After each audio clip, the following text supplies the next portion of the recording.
बुद्धिमान व्यक्ति बहुत बातें नहीं जानता। जो बहुत बातें जानता है वह बुद्धिमान नहीं। बुद्धिमान व्यक्ति एक ही बात जानता है। उसका सारा जानना एक का ही जानना है।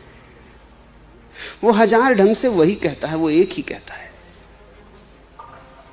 उसका स्वर एक है। वाद्य वो कोई भी चुने, कभी वीणा पर बजाए, कभी बांसुरी पर, कभी सितार को छेड़े, कभी तबले पर, मृदंग पर, लेकिन उसका स्वर एक है, उसका गीत एक है। वो गाता एक ही बात है। मैं तुमसे रोज बोलता हूं और ऐसा रोज बोलता रह सकता हूं अनंत काल तक, मगर मैंने तुमसे एक बात छोड़ के दूसरी बात नहीं कही है।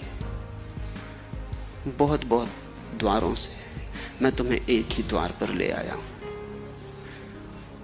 बहुत बहुत शब्दों से एक निशब्द की तरफ ही इशारा किया है। लाओस से कहता है बुद्धिमान आदमी बहुत बातें नहीं जानता, वो एक को ही जान लेता है, क्योंकि उस एक को ही जान लेने से सब जान लिया जाता है। उद्दालक का बेटा श्वेतकेतु घर लौटा तो उसके पिता ने पूछा, तू क्या क्या जानकर लौटा है? तो उसने कहा, सब जानकर लौटा हूं, ज्योतिष, गणित, व्याकरण, भाषा, भूगोल, इतिहास, पुराण, वेद, स्मृतियां, श्रुतियां सभी जान के लौटा हूं। बाप ने कहा, तूने वो एक जाना या नहीं जिसको जान लेने से सब जान लिया जाता है? श्वेतकेतु बहुत अकड़ से आया था, सब जान के आया था। प्रमाण पत्र लेके आया था गुरुकुल से। गुरुओं ने बड़ी प्रशंसा की थी क्योंकि बड़ा प्रतिभाशाली व्यक्ति था। स्मृति उसकी अपार थी। वेद कंठस्थ हो गए थे। सोचा था बाप बहुत प्रभावित होगा, और बाप ने एक अजीब सा सवाल पहले ही क्षण में पूछ लिया कि बेटा जमीन पे गिर गया, अहंकार टूट गया। कहा कि नहीं, उस एक को तो जान के नहीं आया जिसको जानने से सब जान लिया जाता है। सब जान के आया, एक का मुझे कोई भी पता नहीं। गुरुओं ने उसकी बात ही नहीं की, ये सवाल ही वहां नहीं उठा। तो बाप ने कहा, वापस जा, सब जानने से क्या होगा, ये तो सब आसार है। तू तो एक को ही जान के लौट, कि उस एक को ही जान लेने से सब जान लिया जाता है। वापस लौट गया श्वेतकेतु एक को जानने। लाओस से कहता है बुद्धिमान व्यक्ति बहुत बातें नहीं जानता है, जो बहुत बातें जानता है वह बुद्धिमान नहीं है। बहुत के जानने का आग्रह ही इसलिए होता है कि तुम एक से चूक रहे हो। एक को पालोगे तृप्त हो जाओगे, जानने की प्यास ही बुझ जाएगी। इसलिए बहुत बातें जानते हो, जानने की चेष्टा करते हो, और जान लें, क्योंकि प्यास मिटती नहीं। तुम्हारा ज्ञान, जिसको तुम ज्ञान कहते हो, कितना ही पिए चले जाओ, कंठ सूखता ही चला जाता है, प्यास मिटती नहीं। प्यास नहीं मिटती तो मन होता है और पियो, शायद पर्याप्त नहीं पी रहे। इसलिए आदमी ज्ञान को इकट्ठा करता चला जाता है। वो ज्ञान का सागर हो सकता है, लेकिन प्यास ना मिटेगी, क्योंकि सागर से कहीं प्यास मिटी।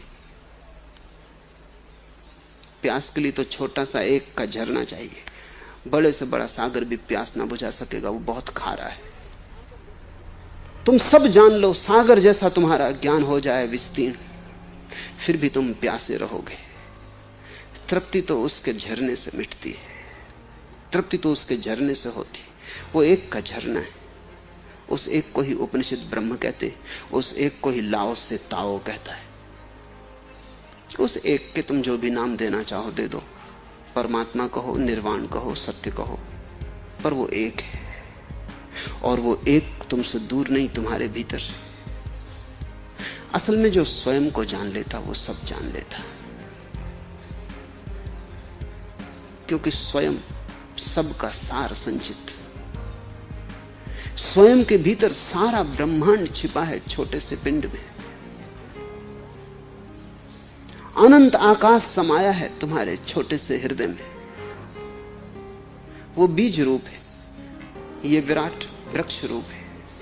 बीज को जिसने जान लिया उसने पूरे वृक्ष को जान लिया, क्योंकि बीज में सारा ब्लूप्रिंट है। पूरे वृक्ष की एक एक पत्ती छिपी है, अभी प्रकट नहीं हुई है, छिपी है। तुम्हारे भीतर सारा ब्रह्मांड छिपा है। इसलिए उपनिषद कहते हैं तत्वमसि, वह तुम ही हो। ये श्वेतकेतु जब गुरु के पास गया तब ये वचन बोला गया।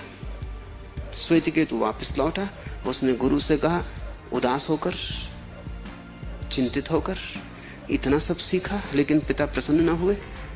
और उन्होंने एक सवाल किया जिसका मैं जवाब न दे पाया। उन्होंने पूछा, उस एक को जाना जिसको जानने से सब जान लिया जाता है? गुरु ने कहा, तत्वमसि श्वेतकेतु, वह तू ही है श्वेतकेतु, जिस एक की तेरे पिता ने बात उठाई। अच्छा हुआ तू वापस लौट आया, क्योंकि हम उस एक का इशारा तभी कर सकते हैं जब कोई प्यासा होके आए। इसके पहले तूने और सबके जानने के लिए चेष्टा की, जिज्ञासा की, वो तूने जाना। अब तू एक की जिज्ञासा लेके आया, अब तू उसे भी जान लेगा, लेकिन वो तू ही है। इसलिए कहीं और नहीं जाना है, भीतर जाना है।